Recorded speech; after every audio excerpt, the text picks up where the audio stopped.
Hello everyone, this is Vipin here. Welcome back to my channel. और इस video में हम बात करने वाले हैं properties of fluids, density, specific gravity, specific weight, specific volume, dynamic viscosity and kinematic viscosity. Okay, तो बेसिकली इन सब चीज़ों को स्टार्ट करने से पहले हम डिस्कस करेंगे हम डिस्कस करेंगे फ्लूइड मैकेनिक्स। ओके, तो फ्लूइड मैकेनिक्स बेसिकली हमें पता होना चाहिए कि फ्लूइड मैकेनिक्स पहले है क्या चीज। ओके, क्योंकि ये पहला लेक्चर है तो इसमें सबसे पहले हमें फ्लूइड मैकेनिक्स क्या है उसके बारे में पता होना चाहिए। तो फ्लूइड मैकेनिक्स की जो बेसिक डेफिनेशन है वो आप देख सकते हैं, branch of mechanics in which we study about fluids at rest और फ्लूइड्स अंडर मोशन। जब फ्लूइड्स एट रेस्ट होते हैं तो उसको बोलते हैं हम फ्लूइड स्टैटिक्स, और अगर फ्लूइड्स अंडर मोशन है तो उसको बोलेंगे हम फ्लूइड डायनामिक्स। ओके, तो फ्लूइड स्टैटिक में हम क्या करेंगे कि जब फ्लूइड एट रेस्ट है तो उस पर किस टाइप के फोर्सेस एक्ट हो रहे हैं, क्या प्रेशर लग रहा है और बाकी क्या चेंज हो रहे हैं, वो सब पढ़ते हैं हम स्टैटिक्स में। और अगर फ्लूइड अंडर मोशन है तो फ्लूइड की वेलोसिटी क्या है किसी गिवन कंडीशन पे, और किसी गिवन टाइम पे उसका एक्सेलरेशन क्या है, उसमें क्या क्या फोर्सेज लग रहे हैं। तो ये सब चीजें हम डायनेमिक्स के अंदर पढ़ते हैं। ठीक है, तो ये हो गई basic definition of fluid mechanics. Okay, अगर हम एप्लीकेशंस की बात करें तो हमारे आसपास आप कोई भी चीज इमेजिन कर लो, तो आप देखोगे कि आप खुद को ही ले लो, अपनी बॉडी को ही, तो आप ब्रीदिंग कर रहे हैं। ठीक है, तो ब्रीदिंग के लिए आपको क्या चाहिए? एयर चाहिए। तो एयर जो है वो किस तरह की है उसके बारे में पता होना चाहिए। एयर की डेंसिटी क्या होती है, एयर की विस्कोसिटी क्या होती है और बाकी एयर की प्रॉपर्टीज क्या होती हैं, एयर का कंपोजिशन क्या होता है, वो सब चीजें हमें पता होनी चाहिए। और वो चीजें पता होने के लिए हमें थोड़ी बहुत बेसिक नॉलेज होनी चाहिए फ्लूइड मैकेनिक्स की। वैसे ही ब्लड फ्लो के बारे में बात करते हैं। तो ब्लड फ्लो जो है वो बायोमेडिकल इंजीनियरिंग का एक टॉपिक है। तो ब्लड फ्लो के बारे में हमें ये पता होना चाहिए कि अगर हाई ब्लड प्रेशर है, लो ब्लड प्रेशर है, तो उसका हमारी बॉडी पे क्या इफेक्ट पड़ रहा है। तो उसको जानने के लिए हमें पता होना चाहिए बेसिकली जो फ्लूइड मैकेनिक्स की टर्म्स होती हैं कि प्रेशर लो और हाई कितनी वैल्यू पे होगा, तो वो सब चीज़ों की नॉलेज होनी जरूरी है। फिर हम बात करते हैं रिवर्स की। सिविल इंजीनियरिंग का टॉपिक है कि बेसिकली जब रिवर फ्लो करती है तो उसमें कितना फ्लो है, अगर फ्लड की सिचुएशन है तो उसको कैसे कंट्रोल किया जा सकता है। तो ये सब चीज़ें जो हैं जानने के लिए, इन सब चीज़ों की नॉलेज होने के लिए हमें फ्लूइड मैकेनिक्स के बारे में पता होना चाहिए। चौथा है ऑटोमोबाइल का एग्जांपल, कार्स। रोड पे कार कैसे रन कर रही हैं, उनका एवरेज कैसे आ रहा है, कम या ज़्यादा एवरेज किस वजह से आ रहा है। एरोडायनेमिक्स, कार के ऊपर जो हवा का फ्लो है उसकी वजह से कार पे क्या इफेक्ट पड़ रहा है, कार में ड्रैग कम हो रहा है, ज़्यादा हो रहा है, और कम ज़्यादा फ्लक्चुएट हो रहा है तो वो किस वजह से हो रहा है। ये सब चीज़ें पता होने के लिए हमें फ्लूइड मैकेनिक्स की नॉलेज होना बहुत ज़रूरी है। फिर है नेक्स्ट एग्जांपल एरोप्लेन्स का। तो एरोप्लेन्स जो है एरोनॉटिकल इंजीनियरिंग का टॉपिक है। तो एरोप्लेन्स फ्लाई कैसे करते हैं, किस प्रिंसिपल पे काम करते हैं, तो ये भी एक फ्लूइड मैकेनिक्स का ही टॉपिक है। तो उसको हम अगर डिटेल में जानना चाहते हैं तो हमें फ्लूइड मैकेनिक्स की नॉलेज होना बहुत जरूरी है। फिर रॉकेट, रॉकेट्स जो है रॉकेट कैसे फ्लाई करते हैं, कौन से प्रिंसिपल पे वर्क करते हैं, रॉकेट की अगर शेप में हम चेंज कर दें तो क्या फर्क पड़ेगा, जो रॉकेट के आसपास जो एयर फ्लो है उसकी वजह से रॉकेट पे ड्रैग ज्यादा होगा या कौन से फोर्सेस कम या ज्यादा होंगे, तो वो कैसे पता करेंगे, उसके लिए भी हमें फ्लूइड मैकेनिक्स की बेसिक नॉलेज होना बहुत जरूरी है। फिर आते हैं कैनाल्स में, कैनाल्स का डिजाइन कैसे करना है, कितना उसमें वॉल्यूम फ्लो रेट रहेगा कैनाल्स में, और कहाँ पे कितना एरिया रहेगा, कहाँ पे कितनी विड्थ रहेगी, कितनी डेप्थ रहेगी, और वो सारे रिक्वायरमेंट जानने के लिए एक सिविल इंजीनियर को ये पता होना जरूरी है कि जो बेसिक फ्लूइड मैकेनिक्स के लॉज हैं उनको हम यहाँ पे कैसे अप्लाई कर सकते हैं। ठीक है, तो ये सब चीजें अगर हम गिने तो गिनने के लिए बहुत सारी चीजें हो सकती हैं। जैसे सिविल इंजीनियरिंग में और भी एग्जांपल्स हो सकते हैं, जैसे आपने बुर्ज खलीफा देखा होगा। तो बुर्ज खलीफा का जो डिजाइन है वो ऐसे डिजाइन किया गया है कि अगर वहां पे हाई स्पीड एयर भी, अगर हवा की का जो है स्पीड बहुत ज्यादा है, वो बिल्डिंग के आसपास फ्लो करती है, तो जो बिल्डिंग है उस पर ज्यादा फर्क नहीं पड़ना चाहिए, वो ज्यादा फ्लक्चुएट नहीं होनी चाहिए।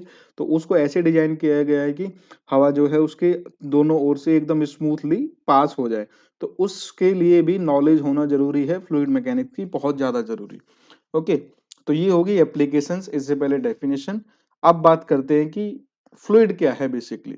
जब हम फ्लूइड की बात करते हैं तो हमें पता है कि मेनली दो स्टेट होती है मैटर की, एक होती है फ्लूइड, एक होती है सॉलिड। अब फ्लूइड में क्या होता है, एक होता है लिक्विड और एक होता है गैस। तो लिक्विड और गैस में क्या डिफरेंस है, जबकि दोनों हैं, दोनों फ्लूइड की कैटेगरी में आते हैं। तो लिक्विड में क्या होता है, जैसा कि आप देख सकते हैं ये है लिक्विड का एग्जांपल, एक बीकर है उसमें कुछ पानी भरा हुआ है। तो आप देखोगे कि यहाँ पे फ्री सरफेस है, मतलब यहाँ पे एक सरफेस है हमारे पास देखने के लिए, जो कि एकदम फिक्स्ड शेप में है। तो इसका मतलब ये है कि बेसिक डेफिनेशन के हिसाब से हम बोल सकते हैं कि लिक्विड को अगर किसी कंटेनर में फिल किया जाए तो वो एक फ्री सरफेस रहता है उसमें, ठीक है। और उसके बाद ऊपर की तरफ जो है वो गैस रहती है। तो फ्री सरफेस हो गया, मतलब कोई भी लिक्विड है अगर वो किसी कंटेनर में है तो फ्री सरफेस फॉर्म करेगा, बट ऐसा गैस के केसेस में नहीं है। गैसेस के केस में नहीं है, क्यों? क्योंकि गैस के जो मॉलिक्यूल्स होते हैं वो इतने ज्यादा स्ट्रॉन्ग, उनका अट्रैक्शन, फोर्स ऑफ अट्रैक्शन नहीं होता कि वो एक दूसरे से बिल्कुल ऐसे चिपके रहे ग्रेविटेशन की वजह से, बट ऐसा नहीं होता है। इसलिए वो क्या करते हैं कि अगर कंटेनर बंद नहीं है तो वो उससे निकल जाएंगे, और जब तक वो अपनी इक्विलिब्रियम कंडीशन में नहीं आएंगे तब तक वो इधर उधर घूमते ही रहेंगे, ठीक है। तो ये हो गई ये गैस की डेफिनेशन। तो गैस भी फ्लो कर रही है, और अगर इस लिक्विड को आप यहाँ से निकाल के नीचे जमीन पे फेंक दो, तो अगर इसको जमीन नहीं सोखती है तो ये सपोज सपोज कि सॉलिड फर्श पे आप फेंक दोगे जिस पे कोई स्लोप है, तो ये वहां पे फ्लो करता रहेगा। मतलब गैस हो चाहे लिक्विड दोनों फ्लो कर सकते हैं, इनकी कोई फिक्स शेप नहीं होती जब तक कि कोई कंटेनर ओपन हो या क्लोज्ड हो। क्लोज्ड गैस के केसेस में होना जरूरी है और ओपन लिक्विड के केस में होना जरूरी है। बट अगर हम सॉलिड्स की बात करें, जैसा कि आप यहाँ देख सकते हैं, ये कोई सपोज ये सॉलिड का कोई एग्जांपल है, ये कोई ब्लॉक है। तो ये हो गया कि इसके जो मॉलिक्यूलर इंटरमॉलिक्यूलर बॉन्ड्स हैं वो इतने मजबूत हैं कि इसको एक फिक्स शेप रहती ही है, इसको कोई कंटेनर की जरूरत नहीं है, कुछ नहीं है, इसकी फिक्स शेप रहेगी। अब बात करते हैं कि इस पे अगर कोई प्रेशर या फोर्स लगाया जाए तो ये क्या होगा। सपोज मैं यहाँ से कोई फोर्स लगा दे रहा हूँ इस पे, तो इस फोर्स की वजह से हो सकता है कि इसमें डिफॉर्मेशन आ जाए, इसमें डिफॉर्मेशन आ जाए और ये इस टाइप से हो जाए। ओके, मतलब इसकी जो हाइट है वो कम हो जाए लेकिन उसकी डायमीटर बढ़ जाए, और इस टाइप से इसकी नई शेप हो सकती है। बट हमें ये पता होगा कि फोर्स कितना लगा रहे हैं, उस हिसाब से यहाँ पे डिफॉर्मेशन होगा, मतलब उस हिसाब से इसकी शेप में चेंज होगा। और वो चेंज जो है वो फिक्स होगा, जितना फोर्स लगेगा उस हिसाब से चेंज होगा। ऐसा नहीं है कि फोर्स लगा दिया वो चेंज होता ही रहेगा, क्योंकि ये सॉलिड है तो इसमें फिक्स चेंज होगा, फिक्स डिफॉर्मेशन होगा। इसलिए जबकि लिक्विड्स में, फ्लूइड्स में हम ऐसा नहीं बोल सकते कि फिक्स चेंज होगा। अगर वहां पे थोड़ा सा भी फोर्स लग रहा है तो जब तक वो फोर्स लग रहा है वहां पे कंटिन्यूअस डिफॉर्मेशन होना ही होना है। ये जो है फ्लूइड्स की एक बेसिक डेफिनेशन है, बेसिक आइडेंटिटी है, जो कि इसको सॉलिड से थोड़ा अलग करती है। अब बात करते हैं कि उसके लिए रिस्पॉन्सिबल फोर्सेस कौन से हैं। तो रिस्पॉन्सिबल फोर्सेस हैं in case of fluids the shear stress. मतलब सपोज ये कोई सॉलिड सरफेस है, इस पे ये लिक्विड है, और इस लिक्विड पे अगर शियर स्ट्रेस लगी हुई है, शियर स्ट्रेस होती है जो पैरेलल फोर्स है। सपोज ये इसका सरफेस एरिया है, ये यहाँ से लेके और यहाँ तक इसका सरफेस एरिया है, पानी बिखरा हुआ है, और इस पे शियर स्ट्रेस लगनी है। तो शियर स्ट्रेस क्या होगी कि फोर्स जो है पैरेलल टू द सरफेस यहाँ पे लगा हुआ है, divided by the entire area of this liquid, so F by A, which is denoted by tau. So this shear stress जो है that is force per unit area, the tangential force per unit area. तो जो force parallel to the surface लगता है उसको tangential force बोलते हैं। तो tangential force per unit area is called shear stress. तो शियर स्ट्रेस इसको क्या करेगी, इसको इस डायरेक्शन में खींचने की कोशिश करेगी, और ये लिक्विड जो है जब तक ये शियर स्ट्रेस यहाँ पे लग रही है ये खींचता जाएगा और ये फ्लो करता जाएगा। तो यही बेसिक कंडीशन होती है किसी भी फ्लूइड के लिए कि अगर वहां पे कोई शियर स्ट्रेस लगी है तो वो डिफॉर्म होगा। मतलब यहाँ पे डिफॉर्मेशन जो है, अगर एक वर्ड में बोलें डिफॉर्मेशन में, सो यहाँ पे डिफॉर्मेशन जो है वो फिक्स्ड है। ओके, यहाँ पे डिफॉर्मेशन डिफॉर्मेशन क्या है, कंटिन्यूअस है, कंटिन्यूअस डिफॉर्मेशन है, ठीक है। मतलब अगर डिफॉर्मेशन को मान लिया मैं किसी क्वांटिटी में शो करूँ, सपोज थीटा में शो करूँ कि इसकी शेप जो पहले ऐसी थी, बट शियर फोर्स की वजह से हो सकता है ऐसी हो गई हो। तो ये जो एंगल है, सपोज ये वर्टिकल लाइन है, ये एंगल जो है थीटा, तो ये यहाँ पे फिक्स होगा। बट ऐसा हम लिक्विड या गैस के केस में नहीं बोल सकते कि अगर यहाँ पे शियर स्ट्रेस लगी हुई है तो ये ऐसा ही होगा, ऐसा नहीं होगा। ये एंगल जो है यहाँ पे फिक्स नहीं हो सकता, ये कंटिन्यूअसली चेंज होता रहेगा। मतलब ये पहले ये ऐसी होगी, उसके बाद हो सकता है ऐसे हो जाए।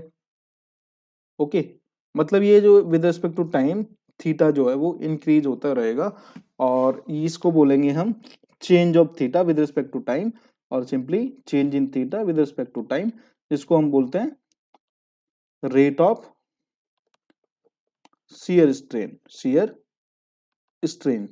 तो यहाँ पे रेट ऑफ शियर स्ट्रेन होता है फ्लूइड्स में, जबकि सॉलिड्स में ऐसा नहीं होता। तो ये बेसिक डेफिनेशन आप डिफरेंस के बेसिस पे आप समझ सकते हो कि फ्लूइड क्या है और सॉलिड क्या है। अब बात करते हैं कि जो ये डिफॉर्मेशन हो रहा है वो फ्लूइड की प्रॉपर्टीज पे भी डिपेंड करेगा। सपोज किसी फ्लूइड की डेंसिटी ज्यादा है तो उसमें डिफॉर्मेशन होने में टाइम थोड़ा ज्यादा लग सकता है, क्योंकि वो थोड़ा सा गाढ़ा है, तो डिफॉर्मेशन होने में फोर्स हो सकता है थोड़ा ज्यादा लगाना पड़े उसको मूव करने के लिए। अगर डेंसिटी कम है तो बहुत जल्दी हो जाएगा। अगर वो गैस है तो गैस में तो शेयर स्ट्रेस जो है वो बहुत ही कम लगाने की जरूरत है। मतलब हम खुद से नहीं शेयर स्ट्रेस लगाते हैं, बट वो नेचुरली वहां पे लगती है। ठीक है, चाहे वो हवा की वजह से लगे या किसी और वजह से लगे, पर वहां पे वो लगती है। ठीक है, तो ये हो गई फ्लूइड की बेसिक डेफिनेशन। अब आते हैं डेंसिटी, अब आते हैं फ्लूइड की प्रॉपर्टीज पे। सबसे पहले प्रॉपर्टी है डेंसिटी। ओके, तो इसमें हम क्या करेंगे, इसमें हम डेंसिटी, यहाँ पे मैं डेंसिटी लिख लेता हूँ, यहाँ पे लिख लेता हूँ स्पेसिफिक वेट। ओके, अब इन दोनों को मैं कंपेयर करने की कोशिश करूंगा, और कंपेयर होते होते दोनों ही क्लियर हो जाएंगे। तो डेंसिटी को हम रो से डिनोट करते हैं, और इसको बोलते हैं मास पर यूनिट वॉल्यूम, और simply small m by capital V. Small m क्या है, मास है फ्लूइड का, और v क्या है, उसकी वॉल्यूम हो गई। तो m की जो यूनिट है वो केजी होती है, और वॉल्यूम की होती है मीटर क्यूब, तो केजी पर मीटर क्यूब इसकी यूनिट हो गई। डायमेंशनल फॉर्मूला की बात करें तो m divided by L cube. L length के लिए यूज होता है, m मास के लिए यूज होता है, तो m बाई एल क्यूब, और सिंपली ml⁻³ तो ये हो गया डेंसिटी। अब स्पेसिफिक वेट क्या है, ये हो गया मास per unit volume. Specific weight होता है जिसको हम जिससे लैम्डा से डिनोट करते हैं, तो इसको ये होता है वेट पर यूनिट वॉल्यूम। यहाँ पे ये मास पर यूनिट वॉल्यूम था, ये है वेट पर यूनिट वॉल्यूम। मतलब कि अगर हम डेंसिटी की बात करें तो 1 मीटर क्यूब वॉल्यूम में कितने किलोग्राम फ्लूइड की क्वांटिटी आएगी, तो उसको बोलेंगे हम डेंसिटी। और अगर हम बात करें स्पेसिफिक वेट का, तो वेट जो है बेसिकली एक फोर्स होता है, ना कि वो मास नहीं होता, वो फोर्स होता है। तो वेट और मास में बेसिक डिफरेंस ये है कि वेट की जो यूनिट होती है वो न्यूटन होती है। ओके, तो इसको हम बोल सकते हैं कि सपोज ये कोई ब्लॉक है जिसकी साइज जो है वॉल्यूम का वो है 1 मीटर क्यूब, मतलब तीनों साइड इसकी 1 1 और 1 है मीटर में। तो इसमें अगर सपोज हम इसको पूरा फिल कर दे फ्लूइड से, तो इसमें कितना फ्लूइड आ रहा है, उसका वेट कितना है, उसको हम बोलेंगे स्पेसिफिक वेट। मतलब 1 मीटर क्यूब में, 1 क्यूबिक मीटर में कितना वेट आ रहा है किसी फ्लूइड का, उसको बोलेंगे स्पेसिफिक वेट। और इसको अगर हम लिखें मास की फॉर्म में, तो वेट होता है m into g, mass into acceleration due to gravity. क्योंकि वेट जो है फोर्स है, और फोर्स का फॉर्मूला होता है force is equal to m into a. अब वेट के केसेस में क्या लगता है, ए की जगह हम जी लगाते हैं, क्योंकि ए एक्सेलरेशन है, ए इस डायरेक्शन में लगता है, जी लगता है नीचे की तरफ। तो वेट हमेशा नीचे की तरफ एक्ट करता है, इसलिए ए की तरफ जगह जी हो जाएगा, और डिवाइडेड बाई वी। तो m बाई वी अगर आप देखोगे, ये m बाई वी है, ये भी m बाई वी है, तो m by v into g. So rho into g. So this is equal to rho into g. तो ये हो गया स्पेसिफिक वेट। आई होप ये दोनों अब आपको क्लियर हो गए होंगे कि स्पेसिफिक वेट क्या है और डेंसिटी क्या है। ओके मतलब अगर हमारे पास डेंसिटी है और उसको मैं जी से मल्टीप्लाई कर दूं तो मुझे स्पेसिफिक वेट मिल जाएगा उस फ्लूइड का। ओके तो सीधी सी बात ये हो गई। और अगर इसकी यूनिट की बात करें तो यूनिट इसकी क्या होगी, यूनिट होगी इसकी न्यूटन पर मीटर क्यूब। क्योंकि वेट का जो यूनिट होती है वो होती है न्यूटन और वॉल्यूम की क्या होती है मीटर क्यूब। तो न्यूटन पर मीटर क्यूब होगी इसकी यूनिट। और अगर इसको हम डायमेंशनल फॉर्मूले में लिखें तो इसको हम लिख लेंगे पहले न्यूटन क्या हो गया mass into acceleration m into a. तो एम का जो है होता है एम, मास का एम होता है, एक्सेलरेशन क्या होता है मीटर पर सेकंड स्क्वायर मतलब एल बाई टी स्क्वायर। तो ये तो हो गया न्यूटन का यूनिट और ये मीटर क्यूब हो गया एल क्यूब। ओके तो यहां से अगर हम इसको सिंप्लीफाई करें M L T power minus two divided by L cube तो यहाँ से हमारे पास जो फॉर्मूला होगा वो होगा M L power minus two T power minus two. तो ये हो गया स्पेसिफिक वेट की डायमेंशनल फॉर्मूला। ओके अब बात करते हैं स्पेसिफिक ग्रेविटी और स्पेसिफिक वॉल्यूम के बारे में। तो specific gravity and specific volume भी कहीं ना कहीं डेंसिटी से ही रिलेटेड हैं। पहले हम स्पेसिफिक वॉल्यूम के बारे में बात करते हैं। तो स्पेसिफिक वॉल्यूम सीधे सीधे क्या होता है, स्पेसिफिक वॉल्यूम होता है 1/डेंसिटी।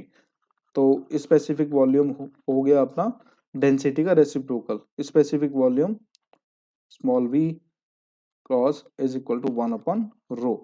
ठीक है तो ये हो गए मतलब अगर हमारे पास वॉल्यूम है तो हम सीधे सीधे बोल सकते हैं कि हमारे पास सॉरी हमारे पास अगर डेंसिटी है तो हम सीधे सीधे बोल सकते हैं कि हमारे पास उसकी स्पेसिफिक वॉल्यूम भी है। तो अगर बात करें डेंसिटी जो है वाटर की जो कितनी होती है 1000 किलोग्राम पर मीटर क्यूब। तो ये होती है इसकी मैक्सिमम डेंसिटी। ओके जो कि होती है 4 डिग्री सेल्सियस पे। लेकिन ऐसा नहीं है कि हमें पता है कि लिक्विड्स जो हैं वो इनकम्प्रेसिबल होते हैं, उनकी डेंसिटी लगभग कांस्टेंट होती है। तो ऐसा नहीं है कि ये 4 डिग्री सेल्सियस पे मैक्सिमम है तो कोई बहुत ज्यादा चेंज होगा। अगर हम इसको 4 से 3 डिग्री की तरफ मतलब जीरो की तरफ लेके जाए तो भी चेंज बहुत ही कम होगा, लगभग मैक्स टू मैक्स 1% का चेंज होता है चाहे हम किसी भी डायरेक्शन में लेके जाए। बट ये होता है कि मैक्सिमम जो डेंसिटी है वो 1000 किलोग्राम पर मीटर क्यूब होती है इसकी, ये मेन चीज होती है। तो अगर इसकी डेंसिटी इतनी है तो स्पेसिफिक वॉल्यूम कितनी हुई 1/1000 और यूनिट इसकी सीधे सीधे उल्टी हो जाएंगी मीटर क्यूब पर केजी। तो ये होगी वाटर की स्पेसिफिक वॉल्यूम। ओके तो ये हो गया स्पेसिफिक वॉल्यूम मतलब कि एक मतलब 1000 किलोग्राम में या फिर सीधे सीधे करें अगर बेसिक यूनिट की बेसिस पे बात करें मतलब 1 किलोग्राम में कितने मीटर क्यूब फ्लूइड आ रहा है उसको बोलते हैं स्पेसिफिक वॉल्यूम। ओके अब बात करते हैं मतलब स्पेसिफिक वॉल्यूम ये ऐसे होता है मतलब अगर मैंने 1 किलोग्राम का पानी ले लिया, वैसे किलोग्राम में नहीं होता पानी लीटर में होता है बट कन्वर्जन होता है। तो 1 किलोग्राम अगर मैंने पानी ले लिया तो उसको अगर मीट्रिक क्यूब में कन्वर्ट करूं मैं तो कितना आएगा उसको बोलेंगे स्पेसिफिक वॉल्यूम। अब बात करते हैं next specific specific gravity. Okay तो स्पेसिफिक ग्रेविटी क्या है, इसको हम रिलेटिव डेंसिटी भी बोलते हैं, इसको हम रिलेटिव डेंसिटी भी बुला सकते हैं। क्योंकि अगर हम बात करें स्पेसिफिक ग्रेविटी का फॉर्मूला जो होता है स्पेसिफिक ग्रेविटी, तो स्पेसिफिक ग्रेविटी होती है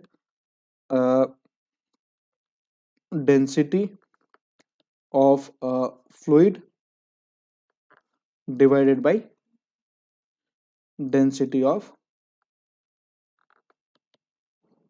अ रेफरेंस फ्लूइड। ओके अब ये रेफरेंस फ्लूइड क्या है, अगर रेफरेंस फ्लूइड बेसिकली होता है जिसके रिलेशन में हम कोई डेंसिटी को काउंट कर रहे हैं। तो स्पेसिफिक ग्रेविटी को हम दो पार्ट में डिवाइड कर सकते हैं, specific gravity of liquids.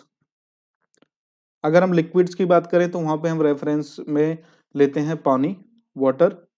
Okay, तो ये हो जाएगा density of a fluid, density of a fluid divided by density of water. Okay, और उसके अलावा क्योंकि गैस भी जो है, गैसेस भी जो हैं वो फ्लूइड की कैटेगरी में आते हैं, तो हम ऐसा नहीं कर सकते कि डेंस इसको हम फ्लूइड को लिक्विड भी लिख सकते हैं यहाँ। ठीक है, अगर हम यहाँ पे रेफरेंस को वाटर ले रहे हैं तो स्पेसिफिक ग्रेविटी ऑफ गैस, तो यहाँ पे लिखेंगे हम density of a gas, density of gas divided by density of air. Okay, तो गैसेस के केस में एयर को हम रेफरेंस लेते हैं। तो ये हो गया स्पेसिफिक ग्रेविटी का फॉर्मूला।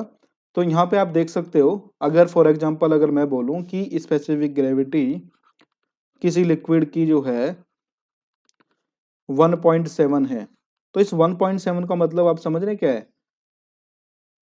ये जो डेंसिटी है लिक्विड की, ये 1.7 टाइम्स ज्यादा है वाटर से, मतलब ये सीधे सीधे हो जाएगी 1700 किलोग्राम पर मीटर क्यूब। अगर हम इसको डेंसिटी की बात करें, लिक्विड की डेंसिटी इतनी होगी तभी स्पेसिफिक ग्रेविटी हमारी इतनी है। और स्पेसिफिक ग्रेविटी अगर 1 से कम है तो इसका मतलब है कि वो लिक्विड जो है वो पानी से हल्का है, उसकी डेंसिटी पानी से कम है। तो ये ऐसे हम स्पेसिफिक ग्रेविटी का यूज कर सकते हैं ये पता करने के लिए कि वो लिक्विड या फ्लूइड, वो गैस जो भी हो रेफरेंस फ्लूइड से लाइट है या हैवी है। ओके, सो ये होता है स्पेसिफिक ग्रेविटी का कांस्टेंट कॉन्सेप्ट।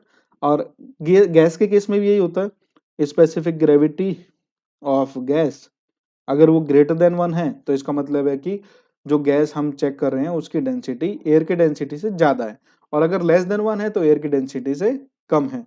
तो ये हो गया आपका स्पेसिफिक ग्रेविटी का कॉन्सेप्ट। बट आपको यहाँ पे चीज ये ध्यान रखनी है, अगर लिक्विड दिया है तो आपको डेंसिटी पानी की ही लेनी है, और अगर गैस दिया हुआ है तो एयर की ही डेंसिटी लेनी है रेसिप्रोकल में, यहाँ पे डिनोमिनेटर में। ठीक है, और ऊपर न्यूमरेटर में लेनी है गैस, और इसके वाटर के केस में न्यूमरेटर में लेना है फ्लूइड जो कि लिक्विड है। ठीक है, तो ऐसे हम इसको कर लेंगे। आई होप ये आपको अच्छे से अब समझ में आ गया होगा। अब अगर मैं बोलूं कि कोई एक एग्जांपल ले लेते हैं, डेंसिटी आपको दे रखी है 980 केजी पर मीटर क्यूब। तो आपको निकालना है specific weight, specific volume and specific gravity. और ये जो है ये लिक्विड है। ठीक है, ये है आपका लिक्विड। तो आप कैसे करोगे? स्पेसिफिक वेट क्या होता है? डेंसिटी अगर हमें पता है तो स्पेसिफिक वेट होता है रो इंटू जी। रो इंटू जी कितना होगा? अब ये हो जाएगा 980 इंटू 9.81। ओके, सो ये हो जाएगा आपका स्पेसिफिक वेट, और इसकी यूनिट क्या हो जाएगी? न्यूटन पर मीटर क्यूब। अब स्पेसिफिक वॉल्यूम की बात करें तो स्पेसिफिक वॉल्यूम हो जाएगा 1/रो। तो 1/रो कितना हो जाएगा? 1/980, और इसकी यूनिट कितना हो जाएगी? मीटर क्यूब पर किलोग्राम। ठीक है, वैसे ही स्पेसिफिक ग्रेविटी की बात करें तो ये यहाँ पे लिक्विड है, तो स्पेसिफिक ग्रेविटी इसकी कितनी हो जाएगी? स्पेसिफिक ग्रेविटी हो जाएगी 980 डिवाइडेड बाई 1000। ओके, क्योंकि हम यहाँ पे डेंसिटी हमेशा 1000 लेंगे अगर हमें वैल्यू नहीं दे रखी है, क्योंकि हम मैक्सिमम डेंसिटी कंसिडर करते हैं हमेशा, 4 डिग्री सेल्सियस पे जो होती है वो लेंगे। ठीक है, अगर हमें टेम्परेचर दे रखा है तो हमें फिर ये भी पता होना चाहिए कि किसी और टेम्परेचर पे वाटर की डेंसिटी कितनी है। तो लगभग वो 1% का ही रेंज ऊपर नीचे हो सकती है, उससे ज्यादा नहीं। तो अगर नहीं पता है तो 1000 ले लीजिए आप लोग, कोई दिक्कत नहीं, आपका आंसर सही आएगा। तो यहाँ पे अगर हम देखें तो 98/100 इज 0.98, मतलब स्पेसिफिक ग्रेविटी जो है उसकी लिक्विड की 0.98 है, जो कि लेस देन 1 है। और लेस देन 1 का मतलब है कि ये लिक्विड जो है लाइटर देन वाटर, मतलब इस लिक्विड को अगर सपोज ये लिक्विड है और इसको अगर हम एक कंटेनर में डालें पानी के साथ मिक्स करके, तो क्या होगा? तो पानी के साथ मिक्स करने पे ये, एक मिनट,